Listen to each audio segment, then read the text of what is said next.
name is Jordan Foss. I'm co-owner of Lois Salon. And Jordan, you're going to talk about how you redecorated this amazing salon after taking it over as quite a rundown establishment. And that is very interesting. What happened is when we moved in, we basically started with the empty shelf. Fortunately, we had 2 rundown basins and 3 sections. So what my mom and I did is obviously just started from getting into the salon, get 3 plastic chairs or just any furniture from home and working our way up from there. So as soon as money was coming in, we started upgrading from normal chairs to salon chairs. We started from having just a couch in, just having the mirrors done. So we did everything month to month basis.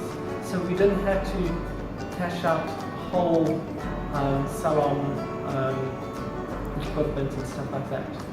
It's a really nice way of doing it, and this phased upgrade also means you never really have to stop working. Yes, that is true.